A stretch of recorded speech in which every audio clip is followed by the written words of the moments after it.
shortly. It says we are live. We are nationwide. We are worldwide. Wow. And look at I all lost, that I lost fancy all that equipment. weight and I'm still that white? What are you talking about? Trying to see it come on the screen here. Yeah, we're live. We're live. Okay, sweet. All right. So, like I said, what we'll do is we'll just go live here. I'll start up by introducing our podcast in the very beginning. Rob and I will kind of introduce ourselves, and then we'll introduce you as our special guest, and then we'll just fire away with the questions, and you spend as much time as you like answering them. If And you ever need to speed up, well, you can tell me to, if for some reason, some of the stuff can go on and on and on. I understand. So Just, we normally do these for an hour, but you're our special guest, so we don't want to rush you. You talk, talk okay. as much as you want, and we'll stay around because we want to hear it too. Wonderful. Well, let's get going, man. All right, let's get going. All right, Rob, I'm going to share my screen real quick so everybody can see our ugly faces All right. on the screen here, and then I'm going to do a countdown, Bernie, and I'll just start, and then we'll kind of kick it over to you to introduce yourself once we get to that point. Roger that, And Mr. Vega. okay. All right, I'll start the countdown. You watching? 5, 4, 3, 2. 12-volt podcast, episode 14. Bernie Boland of Boland Audio. Hey everybody, this is BigDWiz at youtube.com/BigDWiz and oldschoolstereo.com. Here with my co-host, HiFiVega. What's going on, Mr. Vega? HiFiVega here. YouTube.com/HiFiVega. HiFiVega everywhere. And we're joined by a very special guest today. Oh boy. Everybody's ready for this one, I know. Mr. Bernie Boland. How you doing tonight, Bernie? Hey, guys. Doing good. Doing good here in Arizona. Loving this weather right now. Thanks so much for being here with us. We'd like for you to kind of give some people here maybe some background. We hate to think that nobody might not know who you are, but some people may not know a lot about you. So whatever you feel comfortable in telling us, why don't you tell us a little bit about yourself? Super. Well, born in San Diego, moved to Arizona against my will at the age of 3 weeks, and literally grew up in the same house in South Scottsdale. My father was an engineer at Motorola. Actually, in the late 70s, moved to a scientist title there, and he grew silicon. He made the stuff that's inside transistors. So I grew up my whole life with engineers talking about new, faster transistor, the technologies we're going to do. And I just thought that was standard conversation around the dinner table. Coincidentally, we built a lot of electronics at home. Growing up, as long as I can remember, we had a home amplifier my dad had designed and built. He had a bag of transistors next to it that seemed to blow up all the time. Sometimes I'd blow up, 6 or 8 of pairs in an afternoon before he got home. But we had that environment around the house.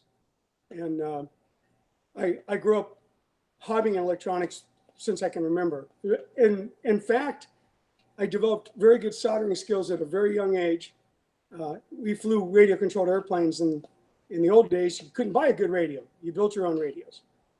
And my father realized that I had those, eagle eyes that us kids have, and I didn't shake, and I could solder well. So I assembled servos and receivers for 50 of my dad's friends from the age of probably 8 years old to 12. Been in music my whole life. I play drums, been in a lot of bands, built all sorts of fun stuff for the music for bands. But, so that's my hook into the music. And car audio was a kind of a natural progression. There wasn't a whole lot in car audio at the time. I had my first car was a Fiat 600D, 1962, suicide doors. Mr. Wiz, you and I probably would be sitting there like this, elbow to elbow in the car. And I had 4 6x9s, Jensen triaxials in it.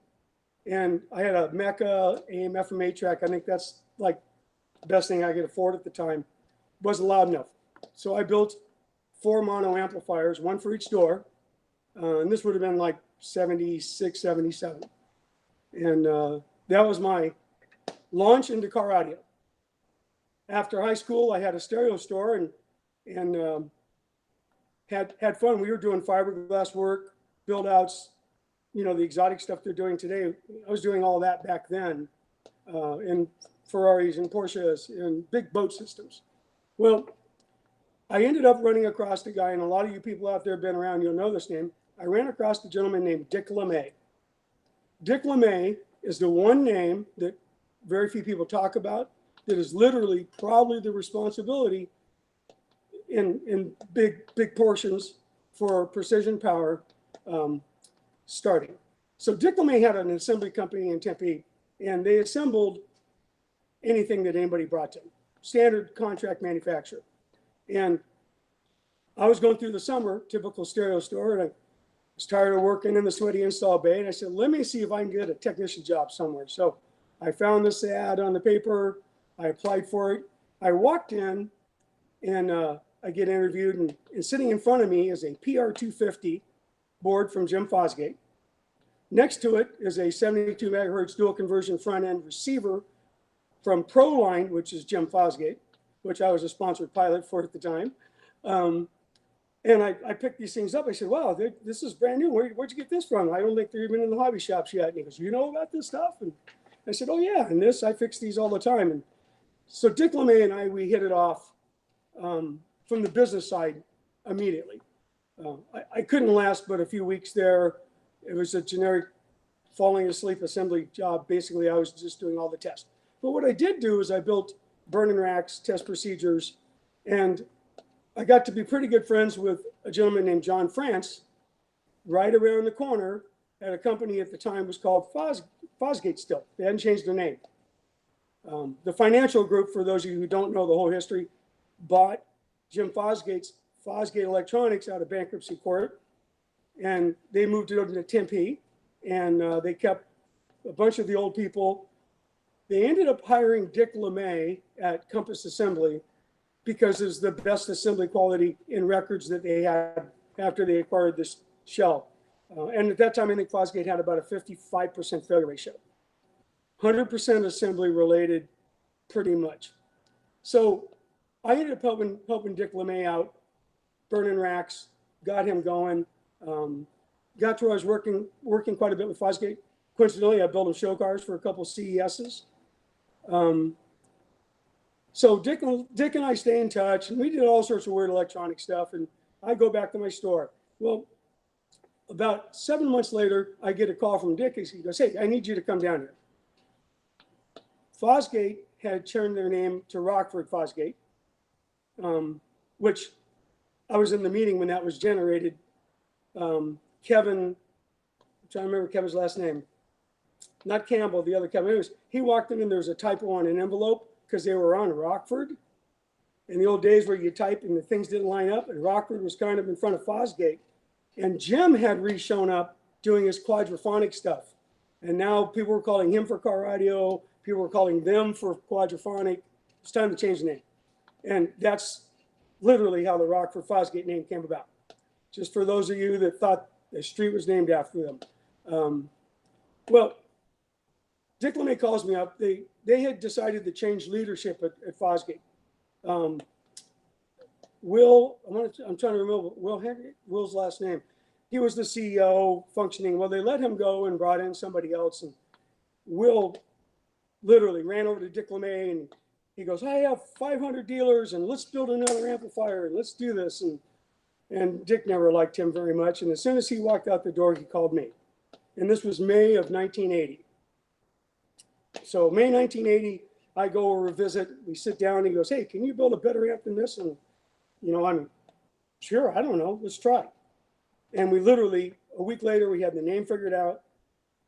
There was a sign painter by my store that painted carnival signs and stuff. He came up with our logo. So that first distorted sine wave through the P, you know, imagine that in bright colors for a circus or something. That's what it was kind of designed by and for. but that's where we started. And 6 months later, we show up at CES. So Precision Power, 1981 CES, very first debut. At that time, I had the PPI 120 done, and I had a prototype crossover, and I had a prototype preamp. And I show up, coincidentally, by the way, I built the Rockford Fosgate show cars for CES. So I knew what their car sounded like. There you go, PPI 120. So I show up to CES. Understand, I've never been to Consumer Electronics Show in my life. I literally did my very first product flyer in my life like 3 days before I left. We printed them up, black and white. I show up at CES, have no idea what to expect. I see the outside booth, and this goes back when they still had big satellite dishes on trailers. And these guys were trying to sell their big satellite dish. And I see Rockford over there with the cars, and I walk over and say hi. And they go, man, they sound great. Thank you, thank you, thank you. And I said, good. We go in, I see one satellite dish about 200 feet away from Fosgate outside, Rockford. And I get their booth number and I go inside and I asked the guy if I could park my car in a spot. And he goes, oh, I don't know. So $200 bills later, Precision Power had a booth at CES in 1981. So, and by the way, this will eliminate a lot of stories about how all this stuff started and where it went. So here I am. I'm a newlywed. I've never been to CES in my life. Never really been educated in the art of sales. But I'm excited to the moon about my new amplifier. I had two of them in a Toyota Corolla station wagon. Station wagon had 2 polypropylene 15s in back, it had 6 JVC ribbon tweeters, and 4 odd X6s. Actually sounded very good. And literally would move the roof about 1.5 inches, which is in 1981. You know, I was probably 8 dB louder than any car at the show. We wrote $23,000 with the COD business, 18,000 of which I came back with in cash. So PPI's rolling. And I'm gonna segue into this a little bit, if you guys are interested, because there's some other players in the industry that get injected at this point. I have a picture, Bernie, that I want to share. I want you to tell me about it. Okay. Is this you? Oh yeah, yeah. That's 1983. I was working on right that moment. I was doing an amplifier for Clarion. We did a couple amplifiers for their audio program, and yeah, that's young and dark hair and looks like I had bad eyes then, as close as I was squinting. Yeah, big shout out to Jason Fike for sharing that one with me, because I'd never seen that picture before. So thanks, Jason, for passing that along. So, long story short, I get back to Phoenix. I have this wad of cash. I have all these handwritten orders, and I'm like, going, let's build them. And Dick looks at me and he goes, I don't have the money to build all these. And I go, what do you mean? What do you mean? You know, because I don't really understand business yet. I'm just a young kid. And I said, how much do we need? And he goes, oh, you know, he comes up with a number. I said, I'll be back in a little bit. I literally jumped in my Fiat. I raced up to Mummy Mountain, the backside of Mummy Mountain, and I visited a guy named Ted Gunther. So for those of you who are PPI fans, you'll remember Ted Gunther. Looked like Richie Cunningham, the most incredible person in the world, most unique personality in the world, and very, very talented. I literally knocked, I'm at his house like 2 PM. I think I woke him up. He goes, Bernie, what do you want? I said, I need a bunch of money. And you're the only person I know that has a bunch of money. And he goes, yeah? And he goes, well, come in. And we go in the kitchen and he's getting a Coke or chocolate milk or something. And in less than 5 minutes, I tell him about the audio company. I tell him about the orders. And I tell him we need money. And he goes, oh, yeah, okay. And he goes, when do you need it? I go, oh, tomorrow? He goes, oh, okay. I'm going to bring my sister and I'm going to bring a friend of mine named Jeff. I said, oh, okay. He goes, we'll get there when I get up, 1, 2 o'clock or whatever. They show up at 3 o'clock in the afternoon. Chris, his sister, walks in, who I've known for years, and Ted, and I introduce him, and here's this big, tall drink of water that's goofy as a three-legged stool, named Jeff Schoon. Doesn't know anything about car audio, but he goes, "This sounds really fun," in the Canadian view that he had. And we walk around, literally closed the deal. Jeff Schoon had 5%, Chris had 5%, and Ted had 25% of Precision Power for an investment of X. And they were gone within an hour, and he wrote a personal check for it. We were set. PPI was off and rolling. I met an individual at CES that a lot of the old school guys will know. He's Southern California. His name is, well, he's deceased now. We lost him many years back. Ted Collins. Ted Collins had a company called Polypower. Later, he called it Collins Labs, and he built like the bazooka type tubes. And he was like the extreme old school salesperson. Had everything in his briefcase, knew the right color tie to wear. The whole, I mean, he schooled me a lot, and he generated a ton of business for us. Because of him, you know, we did $1.5 million with Clarion in 1 year. You know, put us on the map. So Precision Power's rolling. Several times Dick LeMay went back to Ted and needed more money. Ted and them didn't really like Richard LeMay very much, but it was just an investment. And Dick LeMay and OhmTech, he had sold Compass Assemblies, and OhmTech leveraged their stock in Precision Power for the funding. They were constantly late, but Ted always let them have the stock back. Finally, Ted wouldn't let them have the stock back. Coincidentally, within about a week and a half, Ted takes super interest because Clarion wants another amplifier. I had conversations going with Pyle, JBL, Alpine. So the OEM business alone looked huge. And overnight, Ted takes and inserts himself into the engineering world. And Jeff Schoon inserts himself into the sales and marketing world. And that night, which would have been May 4th, 1984, I cleaned my office out. I went over to Dick LeMay's house, and we started a company called Orion Industries. By 2 a.m., I had drawn up the Moon and Star logo with his wife, Joey, help. We came up with model numbers. We came up with a basic design for the heatsink. And I went home with a lot of work ahead of me. That's right. And that's actually Gen 2 of the 280s. The original 280 heatsink, or the original Orion heatsink, was taller by almost 3/8 of an inch. So here we are, you know, basically going into Q4 of 1984. I have an Orion 240GX, 280GX taped out, turned on. We have heat sinks in. Dick LeMay's working the sheet metals, and the back end, working the back inside. Our total financing at the time, because again, Dick LeMay was out of money, was my father. And my dad pretty much financed the beginning of Orion. And another name most of you know that dealt with Orion, Sam Taylor. So Sam Taylor and I, we go way back. I met him at Park and Swap in like 82. He was selling Rockford Fosgate amplifiers, or Fosgate amplifiers, with his Macho TA at the swap meet.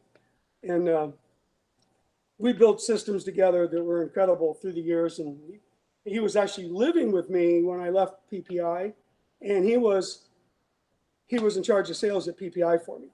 So here he is living with me.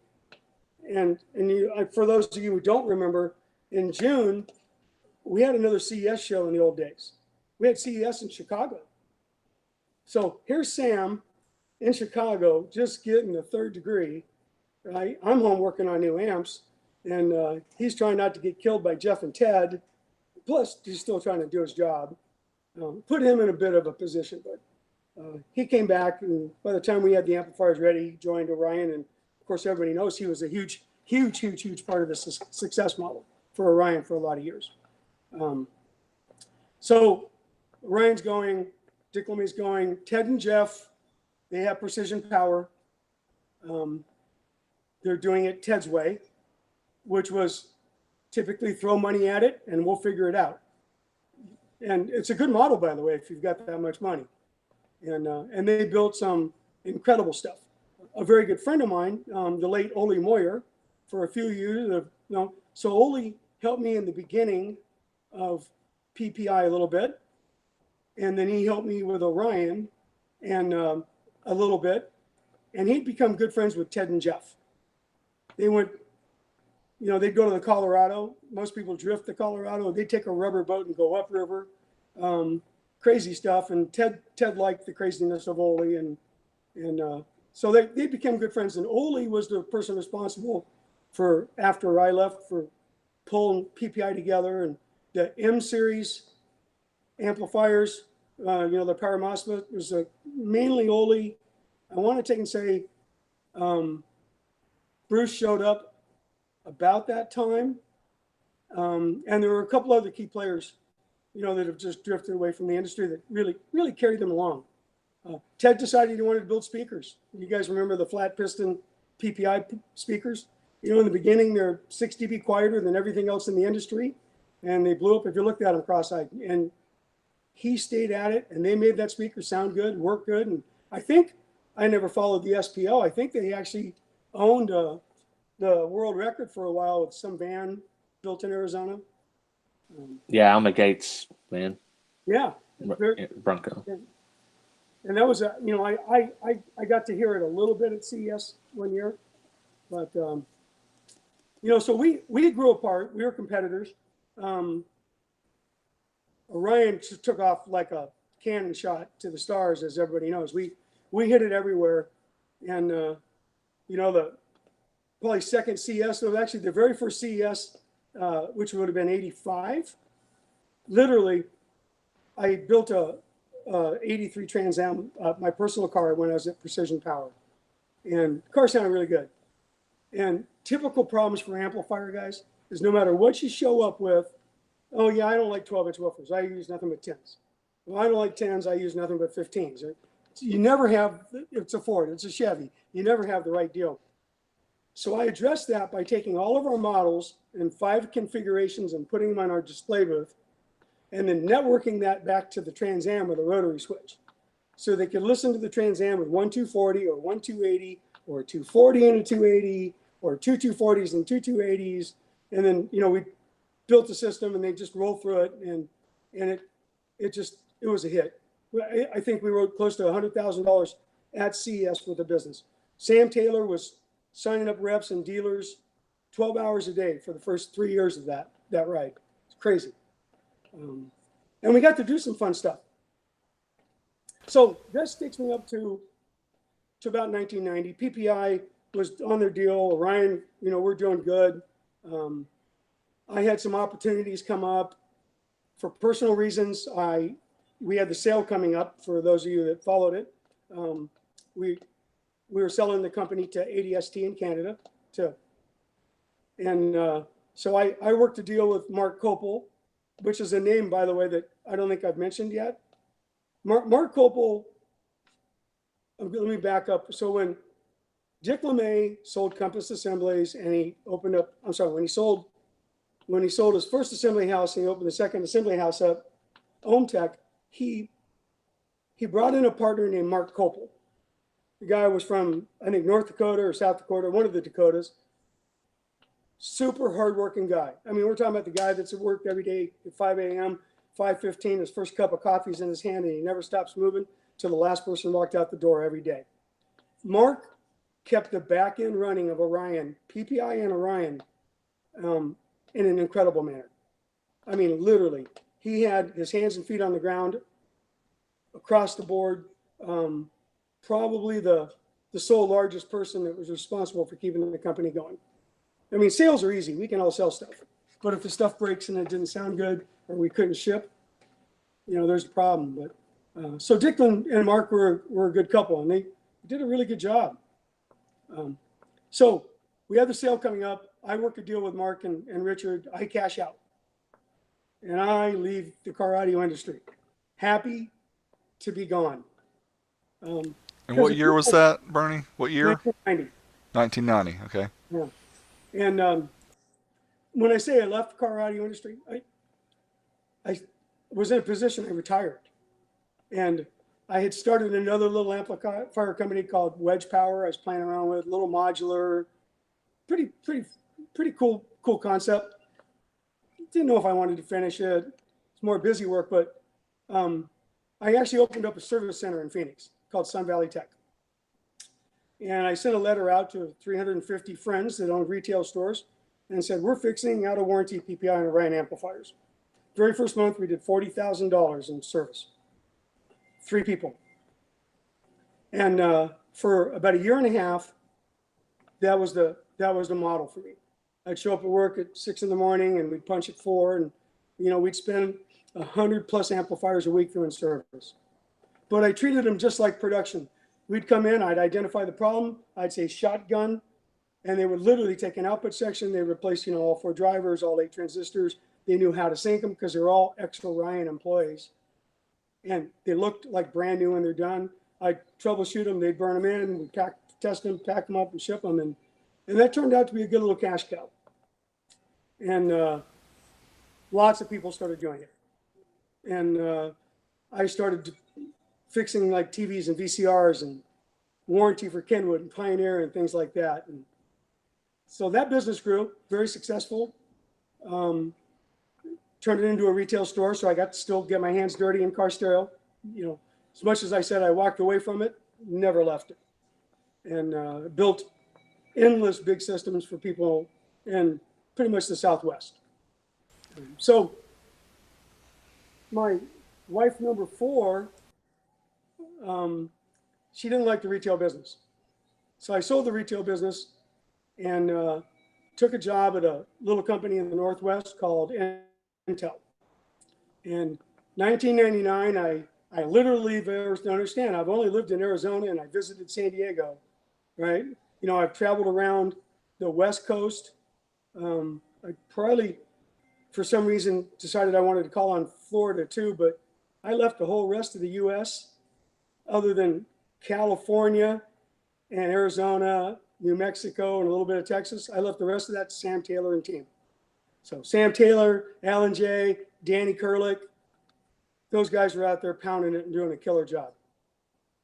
So here I go, 1999, I'm moving to Oregon, going to work for Intel, which was, by the way, an experience. The best engineering experience I've ever had, could have ever dreamed for. Remember, the hiring process was an experience because I'd never worked for anybody. My very first job in my life was working for Intel.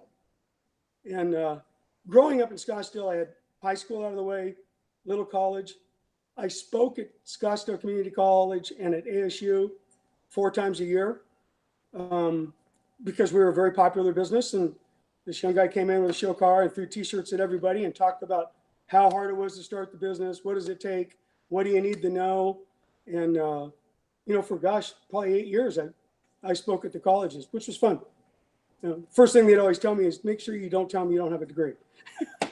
So Intel had a problem hiring me as an engineer. I didn't have a college degree.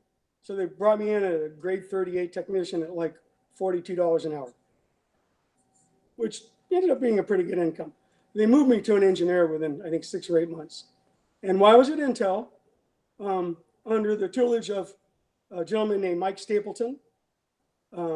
And our team members that I got to work with, John Dickerson, Jeff Burby, Jeff Olson. People in Phoenix might remember him. Jeff Olson had a stereo store in Phoenix up on Bell called Sounds Good to Me. No, Sounds Alive. Sounds Alive. So all those guys are at Intel. I'm at Intel. I'm designing power delivery for computing motherboards.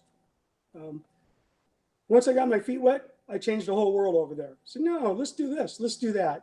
I knocked our BOM cost on areas like the power delivery for the CPU. We knocked it down from $12 to $4. It doesn't sound like a whole lot, except for you're building 28 million of those collectively in the US, a year. So I was incredibly successful at Intel and I loved it. I just hated the Northwest. So for those in the Northwest, I'm sorry you guys live up there. Being here from Arizona pretty much my whole life. You know, if it rains more than 3 or 4 days in a row, we get pouty. How you guys do it for 60 or 100 days a year just blows me away. 3.5 years with Intel, I decided I'm done, and I interviewed with a bunch of semiconductor companies, and I had offers from 4 of them for San Jose, Phoenix, Austin, Houston, Florida, and Atlanta, Georgia. So my dad was still, Mom, you know, all my family's still in town here in sunny Phoenix, Arizona. I picked on semiconductor, which ended up being just a fun ride. One of the last projects I did at Intel was all of the power design for a little game station. You probably heard of it, Xbox. And that was cool. I mean, you know, I'd already learned about mass manufacturing. I learned about statistical models. I learned about, you know, how do you build something that has a life cycle that you can predict, you know, down to, you know, a few percentage of a 17-year program or whatever. And I stored away every bit of knowledge in the world I could find. And so I hired in at onsemi, showed up on a Monday, June. Tuesday, I fly back to Oregon. I sit in my desk for 2.5 weeks at Intel as an onsemi employee, and I finished all of the projects I didn't get done before I left. Free employee for Intel. Onsemi loved it because we went from nothing to, you know, a couple $1 million in business in a week. Because the content imagined creeped in. Well, long story short, I got to take and finish my education from the manufacturing and engineering side. I got to go call on a vast number of accounts all around the world. I managed a global team of FAEs supporting customers. I got to present some of the funnest stuff ever. I actually got to go full circle in my business career. In the 80s, I built cars that destroyed hearing. And at onsemi, you know, I helped them implement a DSP and a hearing aid. So, you know, I laughed every time I thought about it. I generated business for this, you know. Well, onsemi's going good. And onsemi at the time was, by the way, onsemi was Motorola's first spinoff. For those of you who don't know, I hired in at the same plant my father spent 1959 to 1994 at. I got his office. I requested his phone extension. They wouldn't give me that because that was the conference line in the CEO's personal conference room. But Tobin Cookman in HR did an awesome job, and he got me 1 digit off. And it was kind of fun because here I am. Bernie Boland showed back up at onsemi. Well, a bunch of my dad's coworkers were still there. You know, and all of a sudden they see Bernie show up, and they, wait a minute, that guy, he retired 100 years ago, right? So I got to see a lot of my dad's old friends, and we got to do a lot of really fun stuff. And so that brings me up to 2010-ish, 2011 onsemi. I rode that wave really good. I was a director, did really well. Their stock when I hired in was 88 cents, and I coincidentally cashed out at about $22. So that worked out real well. I planned on just doing some engineering consulting. And I got to call on some LED lighting people while I was at onsemi.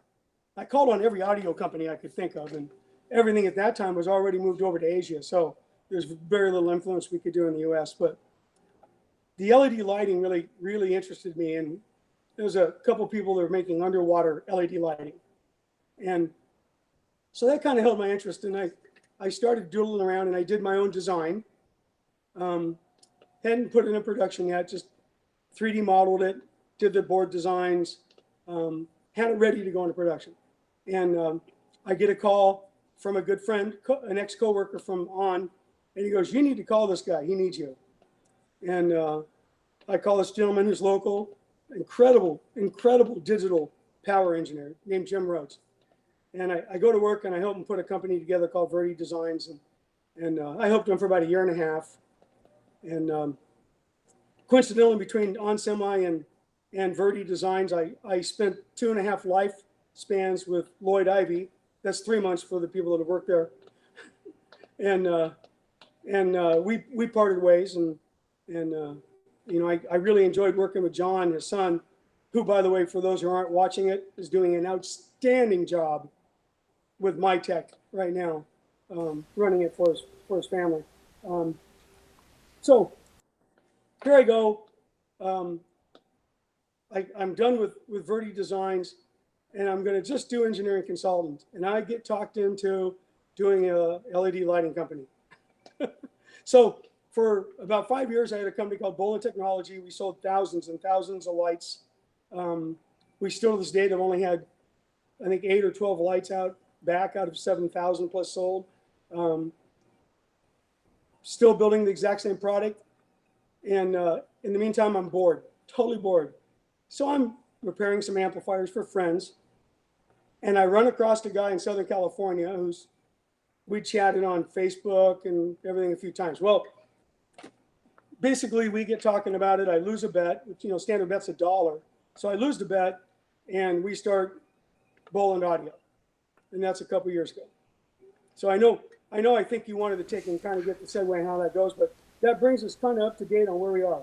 Yeah, that was fantastic description there. I don't think it could have had much better of a resume than you just went over. That was very impressive, and thank you for going back and sharing all that information. We did have some questions though between some of the segments that you just talked about. One thing that I didn't hear you mention was the 225 HCCA.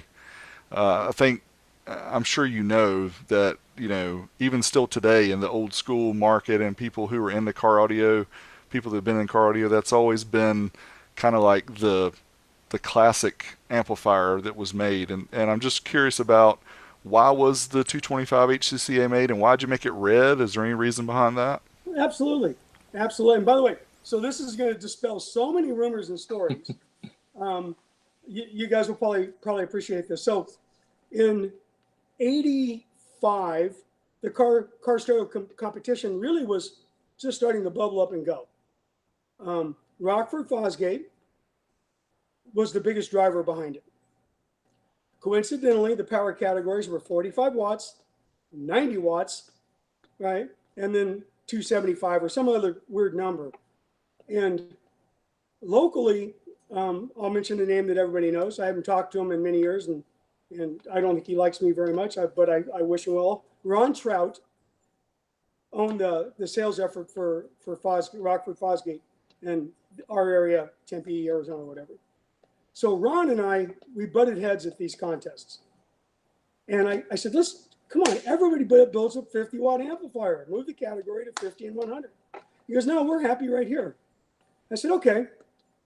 I went back and I got with Mark Busser, who was one of the engineers at Orion. I said, Mark, I'm going to take and pull a bunch of secondary turns off of a 280.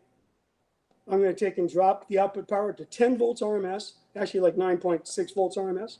I want it to do 22.5 watts at 12.8 volts per channel so that I have a 45 watt a channel amplifier. And I want them to stand out, so I'm going to take and anodize them red. And we're going to call it a high current Class A amplifier. The pre-section, drive section of the amplifier, would do the full voltage swing. So the output section was nothing but a current follower, which ironically is why the amplifier sounded so good, with virtually no gain. And so it's a high bias current follower. On the 10 amplifiers that I built, there it goes, right there. On the 10 amplifiers I built, I took and biased the op amp that did all the voltage gain into a Class A operation. So I could call it a high current Class A amplifier. That worked fine, that model. Well, so I take and I sell 10 amplifiers to 5 different people, 6 people. One guy did a 1 amp system, and the other guy, one guy did 3 amps or something. Anyways, and we show up at Jerry's. What's the name of the stereo store in California? Jerry's, very high-end home dealer in Phoenix on Camelback, and they're having their local Jerry's Audio. Yeah, right, Tim. And so these guys show up with these cars, and they have their sales receipt where they bought the amplifiers for $1. There are production amplifiers from Orion, and the original 225 was a 22.5 HCCA. There's 10 of them floating around somewhere, and And literally, we destroyed it by so much it wasn't funny. So I told Ron that I was building 1,000 of them right now. And he coincidentally, and I knew what was going to happen, he coincidentally pushed everything through, figured that I was building 45 watt channel, amplifiers. They changed the power category without me knowing it to 50 watts. So we hadn't built any more. But so we released the amplifier. Now, I'll be frank and very honest. And this would have been 80, is it 84, 85 when this happened? No, 85? Yeah, 85. The Orion 220, or the 280 Orion, the 2150 was just coming out. Our first pass at that, very fragile. For those of you that are worried about, that had them and sold them in the day, if you unplugged the gen connector when it was turned on, there's always following that unplug was a pop and a big puff of smoke out the back of the amplifier. So we had those things to worry about, but Dick LeMay had got a great deal on some really, really, really, really bad capacitors. And we had electrolytics leaking inside the amplifiers within 45 days of sale. So we have like a 45% return ratio because of electrolytics. So I bet Sam Taylor, because I want to put this amplifier in production in the worst way. And I still remember that dumb cowboy Sam, and I'd call him a dumb cowboy to his face because he grew up in a feedlot, with 100,000 cattle down in Casa Grande shoveling that stuff. So when I call him a dumb cowboy, he goes, "Yeah, that was me." We bet paychecks that I can sell it for more than the 280 cost. So the 280 at that time, for those who remember, had a retail of $350. I made the 225, $400 amplifier at retail. And I said, build me 20 of them. And we just sent them out to the reps. I said, go to the highest end store you have, give them to them, let them listen to them. And the amplifier literally sold 4-to-1 over the 280s. Everybody that had a 280, by the way, in the first 2 years of the Gen 1, I don't think we had less than a 0.5% return ratio. The only thing that came back bad was, those connectors, pins would get pushed out and people would bend the game pots over. So here we had, it saved the company. And it started pissing a lot of people off. People didn't believe that an amplifier would do what it would do. And, the arrogant people refused to test it. And they all eventually ended up testing it and went crap. And of course, everybody else pretty much tried to build amplifiers to compete against it, but they were late. So we followed that with a 250 HCCA. And when we went to the 250, there was really no way to do the Class A without a whole new board design and output section. So we changed the Class A to competition amp. So high current competition amp. And, that's the real truth. But so in summary, I did the amplifier to piss off Ron Trout and to get the power classes changed. At that time, the amplifier success was monumental. It was huge. Nobody believed it as far as our competitors. And we ran without a competitive amplifier in the industry for almost 2 years. And then the people that built something that was competitive never was adopted. So as looking at how many of those old 225s are still kicking around. So that's the whole roots behind the high current. It did generate. And Maverick, if you want, one of the topics that I get asked all the time is high voltage versus high current. That was actually another question I had. So if you want to hit it, go ahead. Oh, so two things happen. One thing, Class AB amplifiers are inherently inefficient. Everybody knows that. Most of the time, the output section is sitting between the supply rails, and it's sitting in a nonlinear fashion, and it's just dumping a bunch of heat into the output section. The 225 only did 10 volts RMS per channel, and average listening level sat very close to the rails almost always. So the time it sat in that bad area, was less than a 2150. So people would literally use 225's bridge stereo, so for 300 watts into a 4-ohm load, a 225 Gen 1 drew less current than, a 2150 in the 2 ohms, sounded better. The output impedance was a little lower. It did a bunch of things. Did a bunch of things. Noise floor, because of how everything was configured, was a little better. The voltage swing was less, so turn on and turn off pops were less.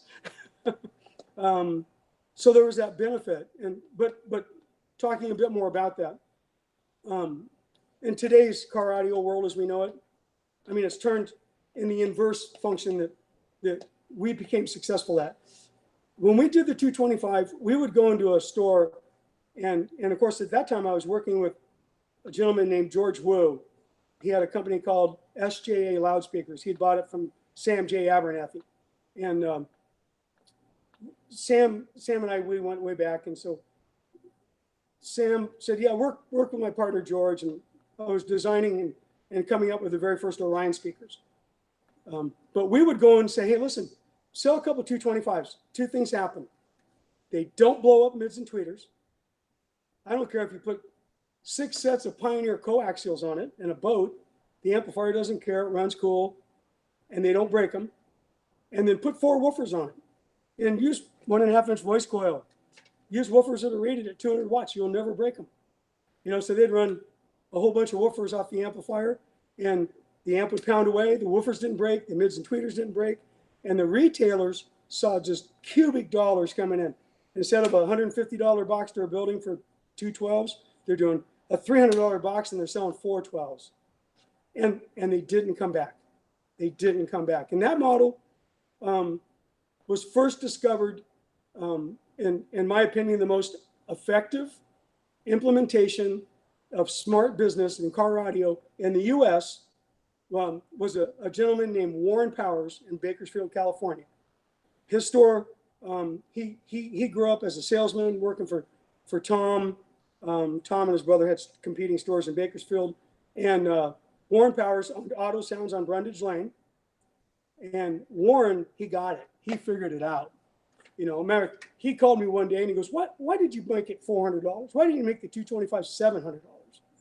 He goes, I can't. He goes, I sell it for $400. Nobody gets a discount.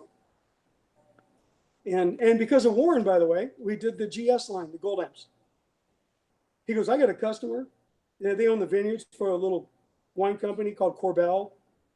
And he goes, oh yeah, I could sell them 5 of those gold amps. And I said, yeah, well, what should we make them retail for? And he goes, I don't know, $2,000.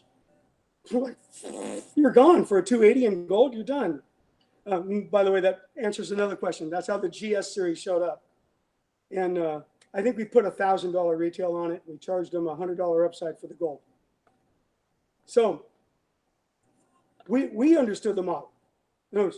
I watched it in effect, and we just went in and carried that message across the U.S. And you know, all the guys got it. Yeah, 3 woofers, 2 woofers, 5, 6 woofers.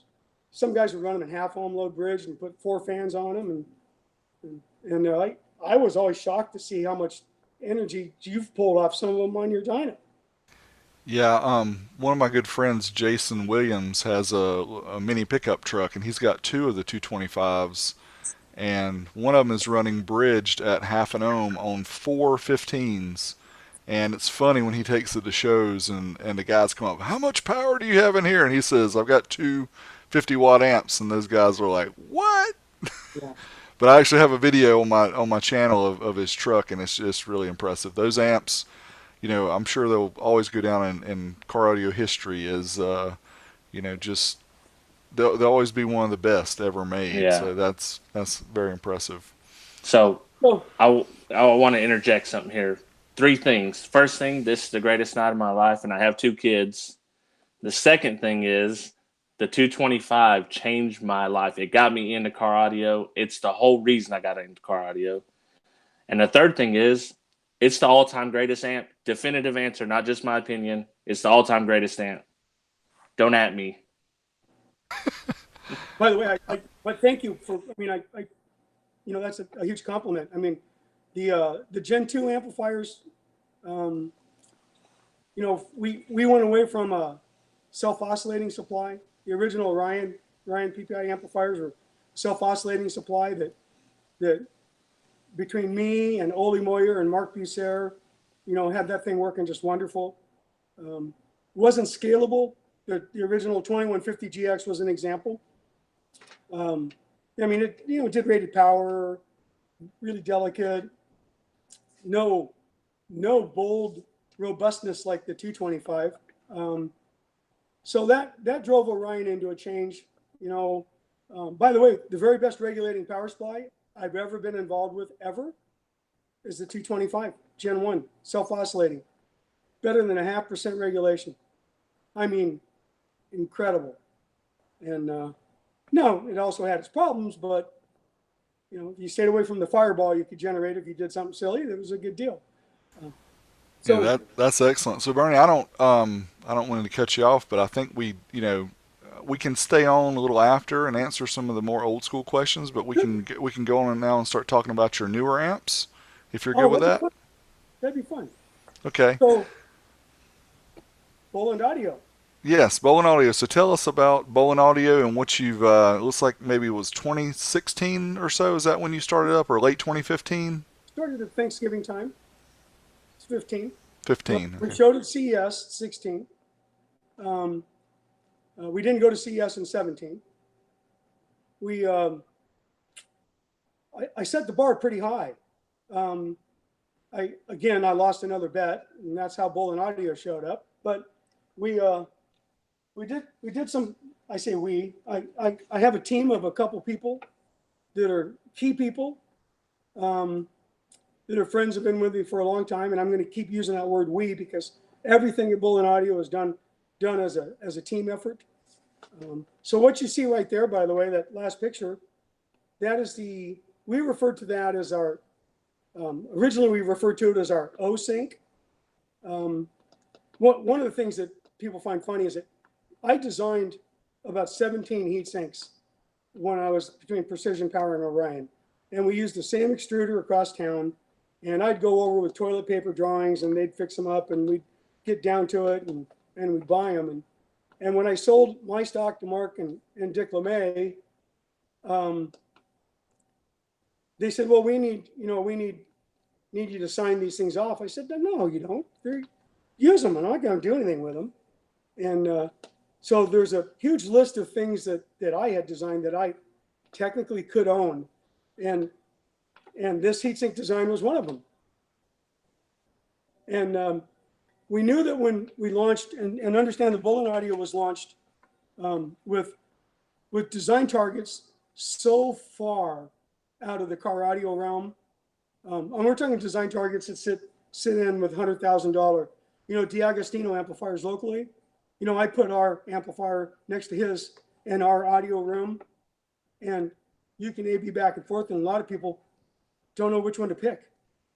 So the whole philosophy was, one, it has to have a sound, because the PPI original sound and the Orion sound was me. That's something I liked. It had to, when it finally hit the way I liked an amp to work, and I was happy, we stopped as a team, and that's when I went to production. So I had to have the Bernie sound, but then I needed the technical side of it taken so far out of the ballpark. And this is where I reached back to my years of engineering at Intel. Every amplifier design we do, every component, I do the standard. Matter of fact, I use an Excel sheet we use at Intel. I do a 3 sigma statistical study on variabilities. Then I go back and I model it in LT Spice. And I take a look at odd, full extreme corners on every part in our designs and make sure that we're good. So with that said, we've, 300 plus amps or something like that to date. And we've had two amplifiers to date. One because his son ran the mounting screws right through 12 gauge speaker wire. And that, by the way, internal in platform 1, which is this platform right here, internally, there's 150 amp fuse that we solder in. Now remember, this is a 2150. A 2150 in Orion days, if you fused it with something greater than a 50 amp fuse, if it's going to blow the fuse, it's going to blow the amplifier. So my 2150 now has a 150 amp fuse. And if you get stupid, you run into a 1 ohm load, which it'll do. It'll just take the 150 amp fuse out inside. So that, by the way, we refer to that as our async. And in my opinion, this is the sexiest amplifier I have ever designed. Tim and Marcus, finished up the details, and they made this amplifier just so dang good looking. So we went through the design. We came up with everything we needed. I hired some friends, and we kind of got ourselves in a bit of a pinch on some components stuff. We had a huge setback right after CES that I worked through, and we're healthy as can be, doing good, and getting caught up where we should be. And we have some really exciting things that will be publicly announced, some of which will be announced here as far as new models and such that's happening. But there's some things, by Christmas time that'll be out there in the public's ear that will impress a whole lot of people, I believe. Yeah, so here we have the B-Sync, and that's our 2150. If you notice, there's a big line of screws on each side. Mr. Wiz, you'll get a kick out of this. The amplifier addresses every installer's dream. When I say that, you can take the amplifier section, which is internal, and if you go back to Facebook and look at some different pictures, you'll see that the amplifier section itself literally is this big. So this is platform 1 minus the sheet metal. It's approximately 1.5 inches. So this gets a sheet metal cover around it. So you can take this amplifier and you can move it in that heatsink. We sell what we refer to as stealth ends for it. So you could scoot it in the middle, put solid ends on it, hide the RCAs and power wires.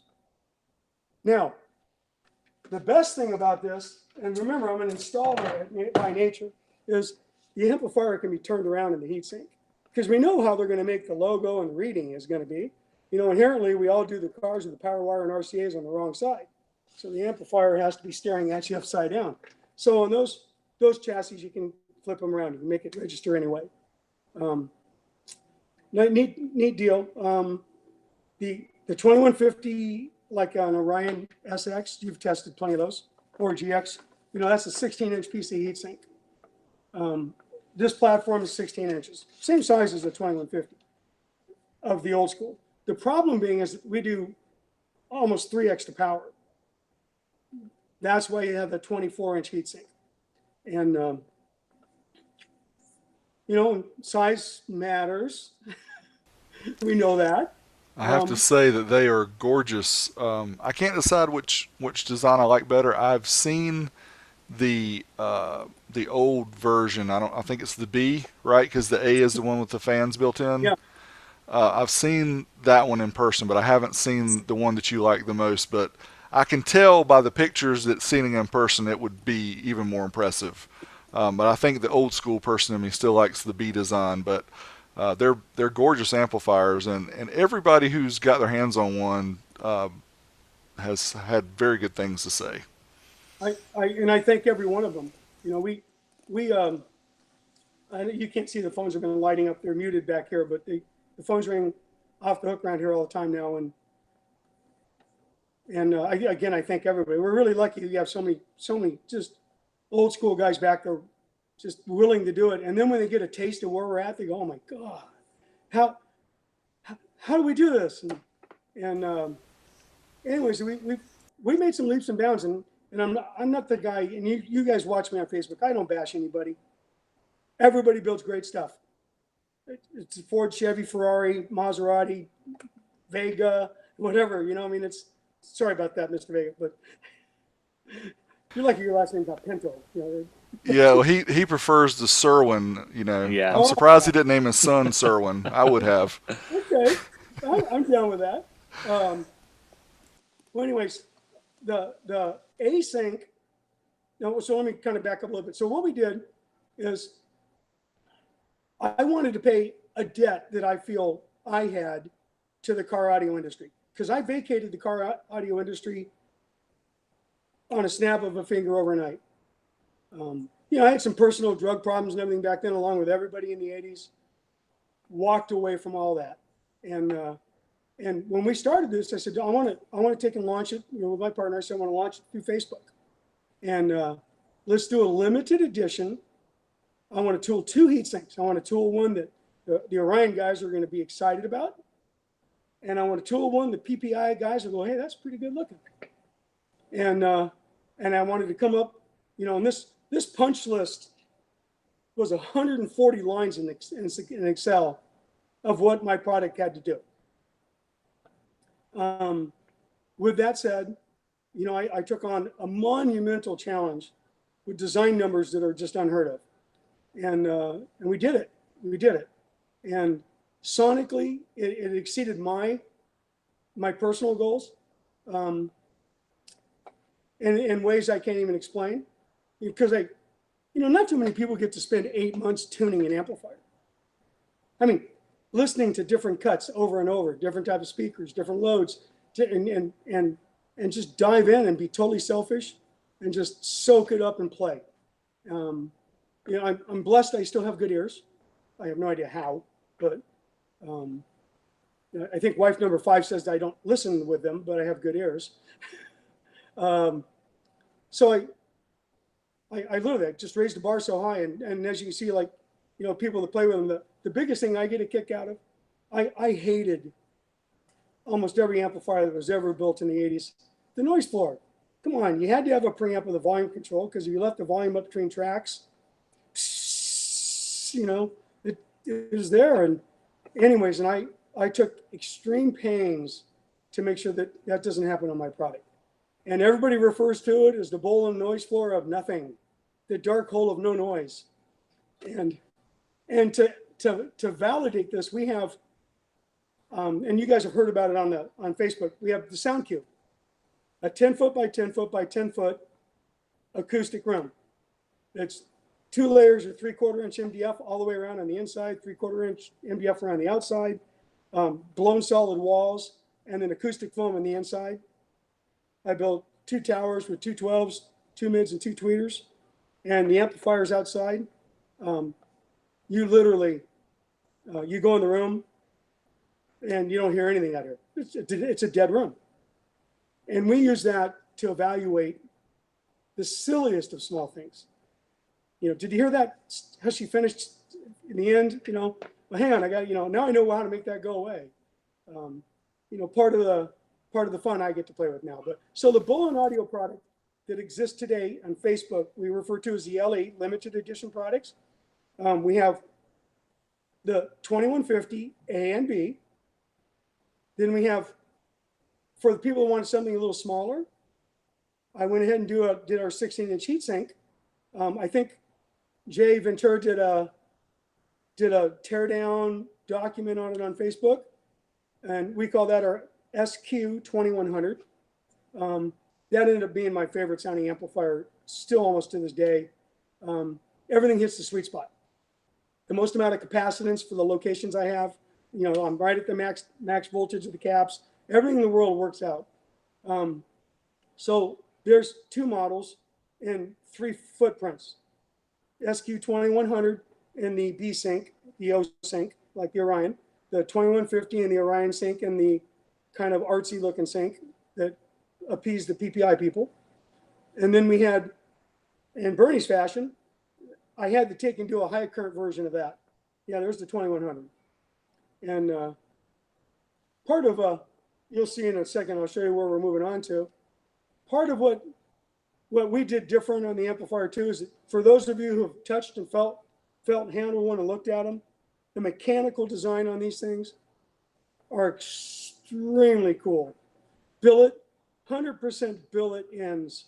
If you I can attest to that because I've held one and it is crazy. It is thick. It's not no thin piece of sheet metal that gets bent up in shipping. No. And the colors themselves are amazing. See that? Go back to the stack you were at earlier. So one of the things that we're just now manufacturing these ends for a couple people, and then there's another one that holds 3, two on the bottom, 1 on the top. Because remember the amplifier is all self-independent. That's just the mounting method, and to me, this is crazy. This is so cool. But we went, right down to the littlest of details, from the mechanical side. And by the way, it is so bloody expensive to build stuff in the US now. You know, my cost on the billet mounting ends for like that async, my cost is $100 before I polish them. So you know, and that's generic machine shop time. So, you know, we took on a big challenge there. You know, luckily we raised the sonic aspect of it up so much. We get questions every day. When are you gonna do Class D? When are you gonna do Class D? When are you gonna do Class D? We have a few more Class AB chassis that we need to finish, but we have a Class D platform coming. We've been playing with it. You know, I'm finally down in the THD numbers where I think they need to be for reasons I'll go into maybe some other time. And that's a differentiator when you listen to it in the sound room. But from the platform side, the LE product has done a great job for us. It's generated a ton of publicity. It's made a bunch of guys really happy. You know, I mean, I sold in the very beginning, some of the people bought 2150s for the same cost you could buy an Orion used 2150 GX for. Actually, and I laugh because I used to, I don't have any time anymore, but I used to service a lot of amps for people. And yeah, okay, another 225, Gen 1, okay, I'll autograph it. And those are selling. I actually took my personal one I've had forever and sold it for almost $800 on eBay. Just somebody just wanted it. So running down that path, Boland Audio supplied the hardcore old schoolers an opportunity to get a chunk of history. You've got the best of Bernie, you've got the flair of the past with technology today, and then with the audio performance just raised to the moon. And so you touched on it a little bit, Bernie, but the AB versus Class D. So, you know, these days I'd say probably 90%, maybe even higher than that, of current amplifiers being sold are Class D. I know you know yours are AB, and that's more on the SQ side. But I'm curious, was that a decision just based on sound quality, or was there any other reason as to go for AB over Class D? I know you just said that you were looking into Class D, but what was the reason that you started off Boland Audio with the AB over Class D? so, by the way, it's a good question, and we get asked that in many fashions, and you know, like sometimes they look at us like we're stupid. Where's your Class D? What are you doing this stuff for? And generally, when they ask us a question like that, you know, they've already removed themselves from our target clients, customers. So the Class AB, you know, I had to throw the dart in the sand sonically, and when I designed, you know, we have platform 1, 2, and 3 now in production and shipping. When I designed them, the acoustic bar was raised way up, and I can show you a couple of things about Class D amplifiers, and as everybody knows, they're a switching amplifier. So, and there's another, I don't want to call it misrepresented needs in the car audio or an audio. Everybody thinks, well, how high does an amplifier have to go up to? I'll ask you, what's frequency response of a good amplifier? Up to Well, 20K. 20K is what I would say based on specs. So my ears can't hear much past about 15. So, Yeah. but I mean, you're the amplifier expert. You tell us what it needs to be. So when I was doing this DSP development, I got to deal with a bunch of PhD people, and they were all audiophiles. And I have notebooks of notes that I just keep to myself, and I reflect back to a conversation over tea with these guys, and everybody thinks about the fundamental, the sine wave. But when you listen to me, when I finish something, you know, that it may have trailings upwards to 6K or 7K, but there's byproducts of it that's an octave, an octave, an octave, an octave up. If you take a listen to the very best amplifiers in the world, things that people rave about, they're amplifiers that have bandwidth at 100 kilohertz. people go, what do you need 100? What do you need low THD at 100 kilohertz? Come on, really? And that's the type of stuff that, was critical to me. The other thing that's a very misunderstood portion, and I'm going to show you this with a, good class D amplifier, is THD. Everybody wants to know, what does it do right before clipping? You set your audio precision or your dyno, Tony's dyno or whatever, and run it up to 1%. For SPL, for just banging the parking lot, that's perfect. But anybody that's listening to it, it's like, I listen to my car's loud. I mean, really loud. When I drove to Vegas a while back, literally, I didn't turn the stereo off at 10 until I stopped in Kingman to get fuel and go to the bathroom. And when I got out of the car after 3 hours, endless CD after CD after CD, I had no ringing in my ears. There's no fatigue. It's like, and you get right back in and, back on it. And those days, they don't happen.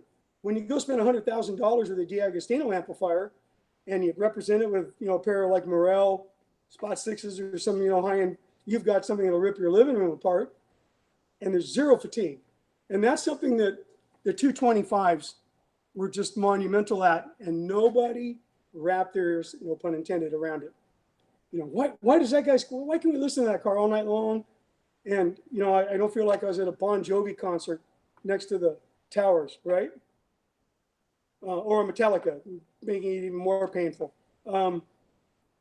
So we went down that model, and how do we get there? What is it? What is it that separates that? And that's endless hours of studies and listening to inner ear experts. How do we get there?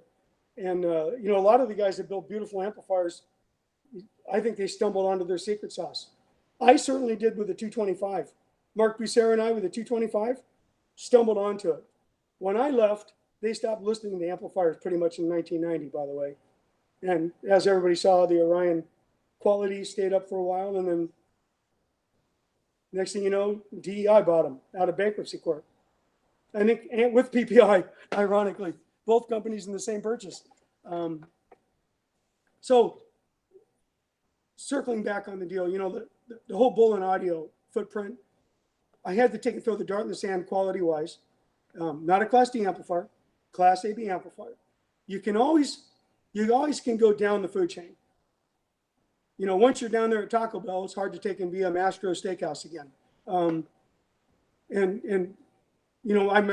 I have conversations with John Ivey, because they've chased that, race to zero on Amazon and everything else. It's kind of tough once you go there, Yeah, we've had some discussions with Mr. Ivy about some of the competition out there and the way all these false ratings are so prevalent. Of course, they've been around for years. You remember Pyramid back in the 80s would have a 300-watt booster. Audiobox, Sound Exploder. Audiobox, yeah, all those brands. So that was kind of my mission. That's the reason I got my dyno in the beginning, was to dispel some of the myths. So anyway, with your Boland right now, if people they're interested in seeing more, pretty much everything is on your Facebook page. Is that correct? Yes. And we've had a web page on and off since the beginning of it. All the traffic is on Facebook. So now that we have the limited edition amplifiers, they're at the end of the run. I tooled both those dies. I squeezed a ton of metal off of each one, literally 1 ton each die. And we processed that all. And when they're gone, they're gone. I had the dies destroyed, never to be ran again. But we came up with a better performing thermal solution. Extrusions like that. You take a look. Do we have a regular small sink around? Yeah.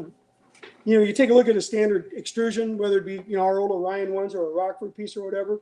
You have a standard extrusion footprint, and we do something a little different inside. For those of you who can see, where's my camera on this? So we have, we pocket this out. The whole board is mounted to the chassis. And that's for electrical, mechanical, some, but mainly for the acoustic design, thermal tracking, do some pretty crazy stuff. But these extrusions are inherent with problems and tolerances, not to mention the byproducts of the extruded material thermally isn't as good as, perfectly machined surfaces. And so we were going through a whole lot of money to do this. I mean, this is our smallest amplifier, and this heatsink machined and everything sitting here by the time we anodize it, my cost is $100. So we took and came up with an incredibly robust replacement for this that gives me scalability and manners that PPI and Orion dreamed about. So, these amplifiers here are still available. There's probably another, I don't think there's collectively 100 amplifiers left of the LEs. And all of the production pieces are getting ready to be released. And the second they're released, because we now have 150 dealers begging, and some of them were buying the LE stuff and doubling the price and selling them. But we owe it to them now to get in production. So what we did is, here's an LE heatsink. This would be our, it's dual purposed for our 250, SQ250 and SQ1100, which is our little mono block. And here is the new SQ275. It's the same circuit board inside, configured different electrically. But as you see, it's a little different cosmetically. What we did is, breaking it down, I'll show you here. There it is with the Pro models on it. But what we did is we literally do a machined heat spreader in the middle, and the amplifiers get built here. Each heatsink, whether it's this heatsink here, you have one of our both raw heatsinks or somebody in the inventory room up there in lecture. Either heatsink can be assembled on the amplifier. So the whole product goes through right down to, the only thing that would change would be the laser marking. For those of you who haven't seen our amplifier in person yet, the graphics, the laser marking that my main man Marcus does, it's incredible. And on the asyncs, we came up with a way of doing selective polishing. As you can see, like this heat spreader could accommodate either of these two heat sinks right here. That would be, so at the 23rd hour, Auto Sounds of Bakersfield says, hey, we need a bunch of SQ2175s or 2075s. And I guess technically the part number is 75.2. And then we need two Pros. So when they go to Pro, they get fan cooled and they get the billet end plates. And that's the whole footprint format for all of Boland audio going forward. Is you have an SQ model, which will be our class, our A/AB. And then you can order it in a Pro. When you go Pro, you have fan cooled. And like this piece here with a mono block on steroids, testing it, running into a 1 ohm load, I'm doing about 600 watts on it. A couple hundred watts more than a 225. And it gets up to about 115 degrees F for 6 hours of playing. Now, when you put it in this format, it's like the old Orion stuff. You can cook on it. But not everybody's going to take it be that abusive, right? So, just a very clear message for everybody. Again, thank you very much for the incredible support, but the LE amplifiers are just about gone. And when they're gone, I keep hiding literally around it. It's like a game, and Tim and Marcus find them. And then next thing I know, like I had 40 of these LE heatsinks hidden aside for a customer in India. And they didn't order them fast enough, and they've sold them. So I get another stash, and they found that stash the other day. And anyways, the stuff's about gone. And then the actual production pieces will be shown on Facebook and on the webpage. We feel by end of the month. So cool. So we have an exclusive here on 12 Volt Talk. You've shown off products before you've shown them to anybody else, so we appreciate that. I can run down some of the model numbers that the dealers will see. We have an SQ75.2, and we have an SQ75.2P, P being Pro. So remember, fan cooled, billet ends, Pro. We normally aspirated, as I jokingly call it, like the old Orion heatsink. that's our standard SQ footprint. So we have the 75 times 2. We have an SQ 2200, which is our 2150 reconfigured at 200 watts into 4 ohms. That amplifier is actually in design right this moment. And it's a dual mono block, dual power splice. So it'll do 2 into 4, it'll do 4 into 2, and it should do 8 into 1, 1600 watts bridged into 2 ohms. It's going to be just a brute. It's going to be sweet. Now, one of the things that I didn't talk about is that we have the ability now, which we never did in the early days. If Orion wanted to do something special, they had to take and cut the top off, make it a pop top, and then they had to make it longer and longer and longer. We now have the ability to make it wider, which is really critical when we get to the Class D. So I now can do an asymmetrical amplifier. I could do one this deep, that's this wide. So from the engineering side, it's nirvana for me, because I can always make 8 RCAs fit, which you could never do that in an old Orion heat sink. What about the multi-channels? What about 4-channel, 5-channel, 6-channel? Any plans with those? Those are, by the way, you're a perfect straight man for my comedy show right now. Thank you. We get asked about multi-channel amps every day. And the first multi-channel amp I'm doing is a 6-channel 150 watt 4 ohms times 6. So it'll be a 150.6. They'll do 300 watts times 6 in the 2 ohms, 600 watts bridge times 3. And in the Pro, it looks like it's going to fit in the same 16-inch chassis that our Platform 1 does. So in fan cooled, it's going to be 6, but it's going to be a surfboard, just like everybody else's, in the normally aspirated heatsink function. So that's in the queue. It's leveraging, it's kind of a part spin refugee amplifier. It's leveraging everything we've already designed, and it's just a building blocks exercise. We absolutely have a request for a 4050, which has always been my little sweet spot. And I think we can do that at 8 inches. So it'll be a little shorter than the original PPI M4050, is it? I'm trying to remember the model number. And then of course, I think, I don't think we really did anything until the Cobalt and everything else at Orion that was small and multi-channels. But that's probably going to show up in the same time, because it's been kicking around. It's laid out for now 6 or 8 months. It's just a matter of bandwidth and when we can build it. So we have going back over, 75 times 2, 150 times 6, 200 times 2. The mono block that we currently sell is an 1100, turns to a 150.1. So it's 150 watts into 4, 300 watts into 2. And I'll tell you right now, it'll hang with the 225. Remember, it does more than a Gen 1 225 does. And running the 1 ohm load, it's got a 30 amp fuse max. Supposedly, you can take the 30 amp fuse out real easy. Something that's really key, by the way, on all of the Boland amplifiers, there's nothing current limited. The output section is literally designed to just go. There's nothing telling it to turn down. They're 100% fuse protected, like the Orion stuff that everybody learned to love.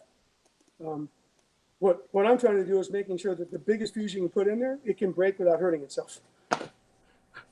So Fred Flintstone protection. I don't know if anybody else is watching this, Rob. I don't mean to jump you, but I'm going to have to get me one of these Boland amps before those limited editions before they go away. Go ahead, Rob. So something I appreciate about your old amps and new amps, and I'm sure a lot of people do, is you do not run crossovers in them. Can you explain to people why you do that? That's another question. Which, by the way, we don't get asked nearly as much as I thought. The people that are doing SQ, hardcore SQ, they're the people that understand why you can't use a Class D. They already have a DSP processor. As a matter of fact, even an inexpensive Pioneer radio has a great DSP processor built into it. My BMW, I've had so many SQ guys sit in it. They think I got 6 amps, hidden speakers, and this and that. Now I've got a Pioneer. I think it's like a 2300, AVA 2300, inexpensive deck. 2 sets of RCAs, one from the front and one from the subs out to the 2 amps, and that's it. And I use the crossover in it and a little bit of equalizer, and that's it. So we know that the decks have the ability. We also know that the factory integration is critical. So a lot of these guys are having to buy, a WaveTech piece, to interface with their BMW or Mercedes or Honda radio. And those things have the ability to do a lot of the frequency contouring, or the hardcore people, they're just running a balanced input, and they're running the output of the factory radio speaker leads right into the amps. Because then they get all the factory EQ curves and everything designated for what the car needs.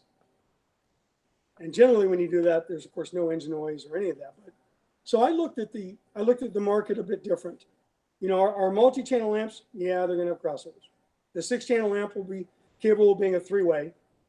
When you have that whole gaggle of switches and knobs, and you can get yourself confused where it won't play music, or make it to where it's exactly what you want. And by the way, when that 6-channel piece is done, we will do a smaller, probably a 650 or something like that, or 675, so that you can do your 3-way system in the doors with 1 amp. So summary on the question, real amplifiers, hardcore SQ guys, they've got their DSP. They have all that covered already. They didn't need it. Real amplifiers don't have crossovers. That makes sense. We call them gain blocks, I believe. That's what we refer to them as a lot of ways. And we don't see many of them these days, but we appreciate them. Yeah, look, Class D piece I'll turn on if you want. And, I look at it, and it's, by the time, if you're not, you can play around, and the next thing, it only takes 50 millivolts to run the amplifier into clipping. If you run the bass boost up and their subsonic Q is screwed up, so they get another 3 dB bump there, and they do this and this, next thing you know, you blow on the RCAs and the amplifiers are clipping. And that's, again, simple isn't always the most elegant, but it's always the most consistent. And, and I'm all about a straight through, solid footprint, that has the ability to be executed on, and will not let you down, and will do its job. And it gets down to multi-channel class AAB amplifiers, and away we go. So I couldn't live with myself if I didn't ask you one more thing.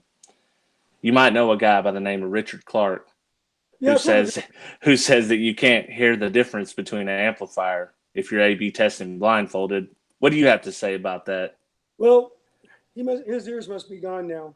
By the way, everybody's got an opinion, and I respect him. He's an industry expert. Yeah. And if he can't tell the difference, God bless him. Right? I mean, he just made his shopping cart easier to fill up with lots of amplifiers because they're only this big. I can show you with a good Class D amplifier with an oscilloscope and a sine wave generator. You can do it on your bench, Mr. Wiz. Literally, I'll show you stuff that you're going to look at it and go, oh my God. So sonic, and this is something that this goes back, and I touched on it earlier. People worry about THD rating at max power. That's not important. It's not important. What's important is, what is it at 1 watt? What is it at 10 watts?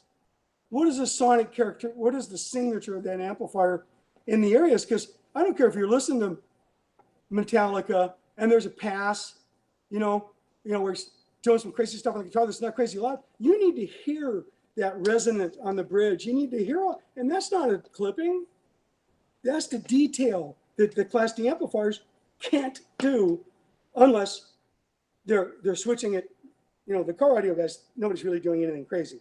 So unless they're switching these things at 2 orders of magnitude faster, because remember, you guys laugh when they hear me tell us, switching amplifier, take the pie, how many times you want to slice it?